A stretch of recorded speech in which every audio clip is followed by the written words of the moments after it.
If you remember a while back, I did a video called The Elita Problem. And I was basically tearing apart these modern Elitas all the way from Trash Spark to TF1. I was tearing them to shreds, exposing why they were terrible characters and disgraces to the name Elita 1. And one of them was Skybound Elita, which a few people tried defending Skybound Elita, even though she was absolutely one of the worst characters in those comics. And I enjoyed these comics. They were good. And she was like the only part I didn't like about the Skybound universe was why Elita was such an awful person. Like, I got it. Like, she's desperate and she was willing to take action, but she's not just like, if it was her just being selfish to the humans, that would make complete sense, but she's just selfish to everyone in this continuity. Humans, Optimus, other Autobots. She's just an awful person in this continuity. And I was actually hoping she'd get better and become a good character. And me going like, you know what, I was wrong about Elita in this continuity. She's actually not that bad. I grew on her character the more she went on. I think it would have been nice. But somehow they made her worse. And that is the subject of Elita Prime. I know people have been trashing this issue, and justifiably so. Issue 30 is so bad, it ruined a lot of people's investments of the comics going forward, including me. I'm officially out of the Skybound comics. I'm out. This issue managed to do so much damage to the Skybound universe. It's unreal that it took one issue to destroy a pretty good comic series. Now, I will say the writing in the comics was kind of declining before this issue came out, but it was still somewhat tolerable and it had its moments. Like, Bulkhead was here now. Also, the moment with Thundercracker accepting his role into the Autobots sounds awesome, but something felt off once Daniel Warren Johnson, somebody I've criticized on the channel in the past, just completely left. Robert Kirkman definitely destroyed this universe and killed its interest for the series going forward. It is not just me who has given up on this continuity. Other people have also given up on this continuity as well. And it's all because of this issue and Elita. So I'm gonna go hop into spoiler category. I know the video is technically a giant spoiler for those who haven't read this comic, but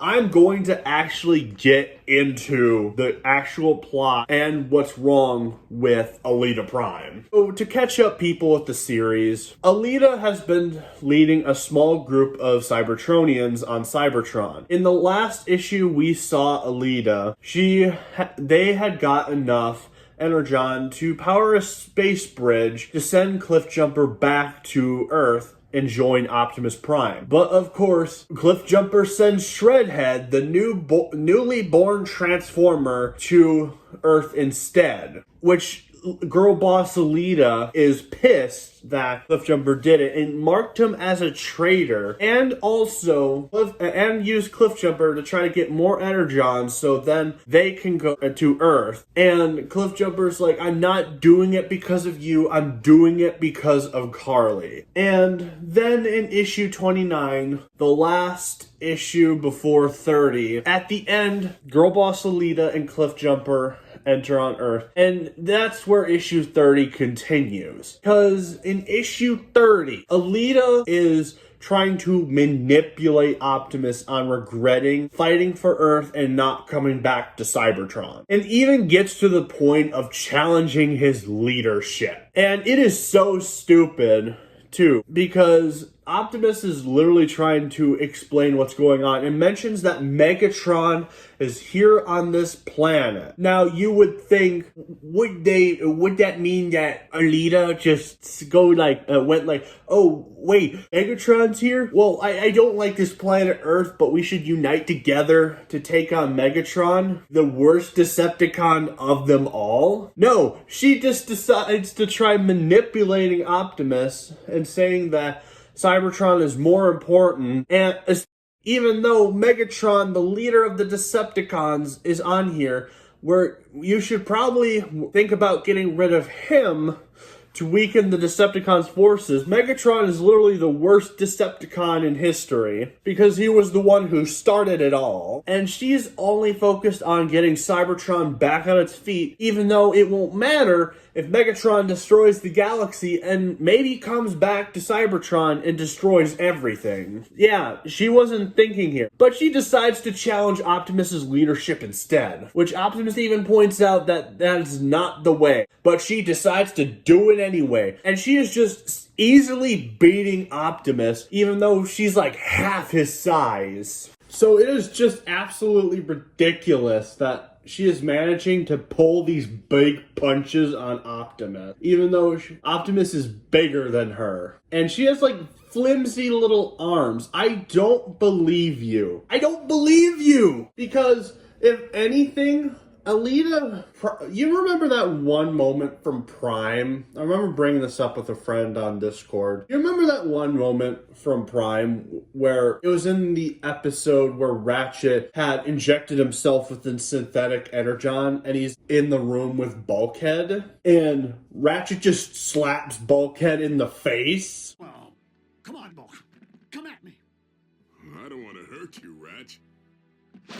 Like, it should have been something like that at best, and not her just literally beating down Optimus, because she is not the height and she does not have that kind of power to take on a bot bigger than that. Now, people will probably point out to RC from Transformers Prime, but even then, her punches didn't hold up either. There were a lot of instances in Transformers Prime where RC was too weak to deal with some of the Decepticons. Yeah, she had advantages here and there, but she did lose a lot of fights to the cons that were bigger than her. Like a great example, when she faced Shockwave on Cybertron. Shockwave was way bigger than her. The only reason she beat Shockwave was because RC shot Shockwave in the eye from a great distance. It was a lucky shot. That was the only way she could take down Shockwave. Because a few minutes earlier, Shockwave just picked up RC from the control panel and threw her out of the way, so then Shockwave could fix whatever RC did to the space bridge settings. So yeah, this whole thing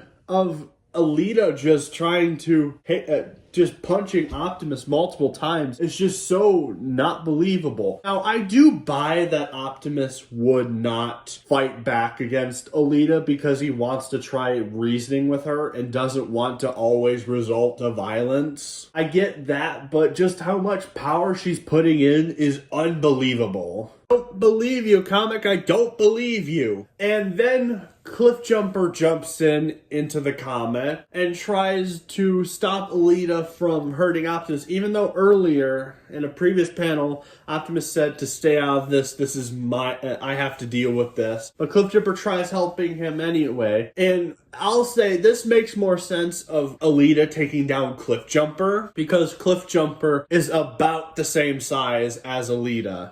Pretty sure even shorter. And then Optimus decides to strike back because Elita hurt Cliffjumper. So Optimus put more of a fight up, and Girl Boss Elita is just like, so you can put up more of a fight, and just continues to fight Optimus and tries to rip his spark chamber open to get the Matrix. She has a complete temper tantrum throughout this whole scene, and now she's throwing an even greater temper tantrum to rip the Matrix out of Optimus's chest. Of course, she's not successful, and she just decides to give up. And Optimus explains that the Matrix can't be taken. It has to be earned. And Optimus willingly just opens up the Matrix chamber to see who it thinks is worthy of a prime, because Optimus did say some of Elita's ambitions could lead to a better Cybertron. And for some reason, the Matrix decides to choose Elita, and Elita becomes Elita Prime, which is absolute nonsense, because after that temper tantrum, or just her character as a whole, she is not worthy of the Matrix. The Matrix has its rules, and Skybound broke them. Because in the lore, which Transformers has been consistent with, the Matrix only works for those who are worthy of holding its power, and will reject itself to anyone who is not worthy. 3 things will happen. The Matrix won't work for the person who has it if they're not worthy. The Matrix will turn you into an abomination monster like it did to Scourge. Or it will completely vanish out of nowhere like TF1 with Sentinel. And this universe, the Matrix just sees Elita's temper tantrum and like, oh yeah, I'm completely with you, girl. You're the Prime now. I'm the Matrix of Skybound. I'm a feminist. And Elita Prime is born, which would make Elita canonically of sorts the second female Prime. No, I'm not including gender-swapped Primes into it. I'm not counting it. Because I know they gender-swapped a couple of the Primes. I'm pretty sure Quintessa is a gender-swapped Quintus Prime. And also, I know one of the other Primes was gender-swapped in TF1. I don't remember who it was, but I know it was one of them. I think it was Amalgamus Prime, I'm pretty sure, the one who invented the T-Cog.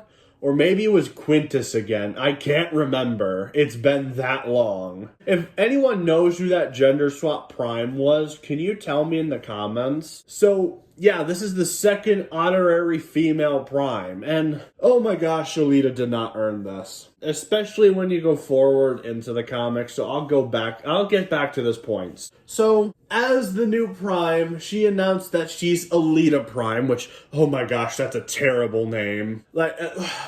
The Primes change their names as soon as they become Primes. This has been a thing since G1. Because after Optimus died, Hot Rod became Rodimus Prime. And then also, Optimus Prime was once Orion Pax. I hate when they do this because most of the Primes have an us in the end of the name. Unless if you're Onyx Prime, Alpha Trion, or Liege Maximo. Oh, and also Zeta Prime, depending on the continuity. Most of the Primes have an us in it, even or close to an us, like even obscure Primes. Logois Prime, a character that has been forgotten in media for so long and I didn't even know existed until quite recently. Even he has that phrase in there, that ending. But, of course, oh well, just throw Prime in there, it'll be fine. Boom, bam! Don't need to come up with a new name. And, of course, Elita Prime in this continuity, after gaining the Matrix of Leadership. You would think she would be wise to follow Optimus's words and try to stop Megatron. But no, she reverts back to her old personality. It's like, I'm the Prime now, we're all going back to Cybertron, and also, if you want to stay with Optimus and follow Optimus, you're no longer an Autobot, you're banished, you're never coming back, which is absolutely insane that she did this. Like, you just made the Autobot forces even weaker by doing this. And she is just acting like a complete narcissist. No, she's acting like a dictator, if anything. And I'm gonna say it, she might be worse than Sentinel Prime in most continuities. Sentinel Prime is executed as a dick in most continuities, like IDW, F1, animated. Like most of his iterations, he's just a dick. And I think Elita Prime is worse than Sentinel. I don't know how that is possible, but they managed it. And, of course, a thing I gotta mention is now Optimus Prime is now Optimus. Yeah, we're not doing Orion Pax. And people defend this, saying like, oh, but they did this before. I don't care. I prefer him being called Orion Pax. And also, a point that I brought up to a friend yesterday was like, you could have introduced him now as Orion Pax, and also we could have had a backstory to explain how Optimus became Orion Pax, introducing that piece of lore to the minority new fans that the Skybound comics brought into Transformers. But nah, we're just gonna call him Optimus, which is really stupid that they did this. And then, of course, most of the Autobots leave, including Autobots like Brawn, Bulkhead, Ultra Magnus, Jetfire, Jazz, and Ultra Magnus. Oh my gosh, this is so stupid. I think most people can agree with Jazz. Like, it's just such a character assassination for Jazz to just leave with Elita, because Jazz has always been one of Optimus's close friends, and he likes Earth's culture, so why would he just leave with Elita, even though him and Optimus have been great friends for a while, and he enjoyed the culture? It doesn't make any sense. And also, Ultra Magnus as well. People have been justifying, like, makes sense, get his vengeance on Shockwave, which doesn't make any sense, because just because we know Shockwave is still alive doesn't mean that the characters know. To the characters' eyes, Optimus killed Shockwave by crushing his head. But they don't know that. They don't know he's alive out there, so why are you using this as an argument? And also, Ultra Magnus was willing to lay down his life for Optimus while he was being repaired after the Megatron arm had to be shot off, so then it would stop corrupting Optimus and the Matrix. Which, that leads me to an interesting point. The Matrix of leadership. Because now, as we know, Sparkplug is in the Matrix and has been giving Optimus random flashes. Does that mean Elita is going to be getting these flashes now? Which my friend that I actually did a live stream with talking about this comic actually brought up a really interesting point on probably where they're gonna go. Elita's gonna get these flashbacks, and then she's gonna realize humans aren't different from Cybertronians. She changes her mind, and everything's happy-dory, even though Elita was a complete, absolute narcissist who challenged Optimus and ripped his title away from him. It's so stupid what they did. And also, just leaving the Autobots on Earth completely defenseless against them. Now, they still have their weapons, but you think that these amount of Autobots that are left after a big portion of their group just straight up left them is going to stand a chance against Megatron? No! They don't have the numbers. They don't have the firepower to deal with the Decepticons. Especially since Optimus is no longer a Prime. They're not going to stand a chance. I mean, the writers will probably come up with some BS writing to say that they can defeat him without the Matrix, but I very much doubt in reality they could, because they don't have the numbers. Optimus is no longer a Prime. They are screwed. And that just makes Elita the worst Prime in history. Now, people complain that Rodimus is the worst Prime, but he really isn't. And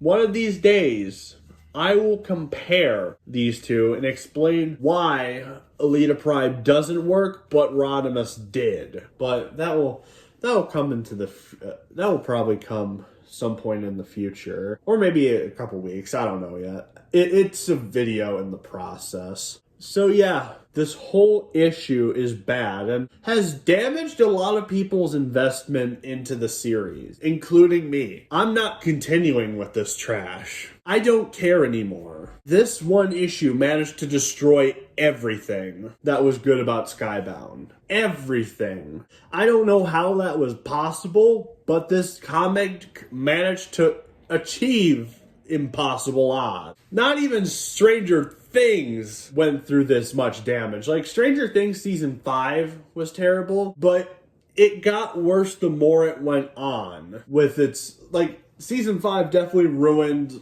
season 4 to an extent, but it took multiple episodes, not just one episode, to automatically ruin it. Unlike Skybound, which took one issue to kill an entire universe. And like, even if the writing wasn't great in the previous comics before 30, it was still somewhat tolerable in my opinion. And I liked some elements from it. But another universe ruined, and it sucks because this was like the only good thing left. Like, what do we have left to look forward to in Transformer nowadays? I mean, good, Earthspark's over, even though that had like a huge dent in the franchise. Cyberworld is overrated garbage. I don't care what people say. Cyberworld is awful. And Skybound, now it's just dead to a lot of people, including me. And I know people are going to complain it's not dead. I got a similar comment, and I got in a bit of an argument with this person after that stream I did. But it just, I don't know how it did it. And the funny thing is, both sides are united on this. This comic absolutely was bad. Yeah, some people are going to still continue on, see if it gets better, but they can agree that it did a lot of damage to this universe. And I don't know if you can fix this universe at this point. People have been saying they'll have to push their game to prove that this isn't as bad as people think. But I think the only way you can fix this is if you retcon a couple of the issues. Definitely retcon issue 30, retcon issue 29, maybe 28, and I think you can fix it there. My buddy, the buddy I did the stream with, said you should just retcon Robert Kirkman's whole arc. You should just retcon all of it. But I think there's some salvageable parts from that arc. But just going forward, you can't fix this. The damage has been done. And you've killed a lot of people's investment in this universe. I hope for those who are going to continue, I hope it gets better. I hope it gets better, but I very much doubt it. I think the Skybound universe is over. So, yeah, a bit of a depressing note, but it is what it is. But anyway, always criticize and rise up.